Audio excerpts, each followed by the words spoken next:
और गौ माता पे नहीं, अपने राष्ट्र में कई ऐसी विडंबनाएं हैं, कई संतों पर भी ऐसे ऐसे आरोप लगाए गए हैं जो मनुष्य नहीं जान पा रहा, कहना नहीं चाहिए, परंतु सनातनी अपने मूल स्वरूप को भूलकर कहाँ विरोध करना चाहिए वहां तो नहीं कर रहा, जहाँ नहीं करना चाहिए वहां करने लगा।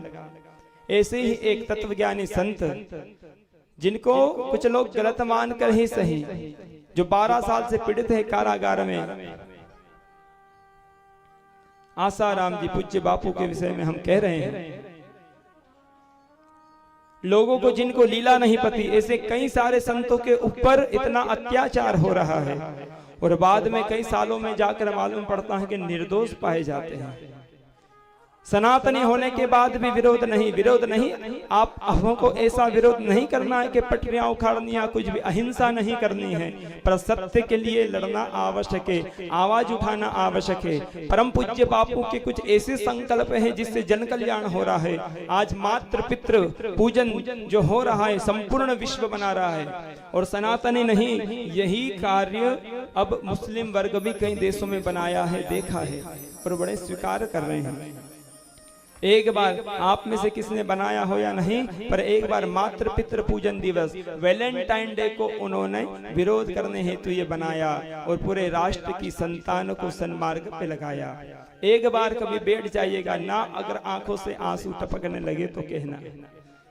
प्रत्यक्ष जो देवता जो पूजनीय उन माता पिता को पूजाया।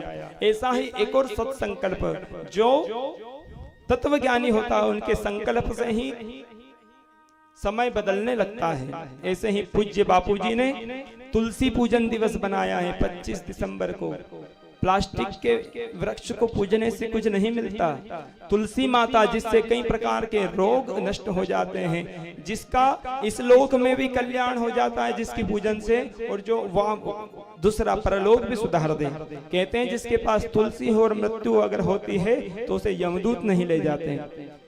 तो संपूर्ण राष्ट्र को प्रेरणा देते हुए बापू ने संकल्प किया, तो तुलसी पूजन दिवस आज संपूर्ण राष्ट्र बना रहा है। इसलिए आप हम सभी का भी परम उद्देश्य है, ऐसे संतों पर यदि कहीं अत्याचार होता दिख रहा है, जहां है वंश, जरूरी नहीं आपने दीक्षा ली हो, हमने भी नहीं ली, पर सत्य को समझना और जो परम कर्तव्य तत्वज्ञानी संत है उन पे अगर ऐसा अत्याचार हो रहा है, उसके लिए आवाज उठाने के लिए पीछे नहीं हटना, ऐसा संकल्प ले लीजिए।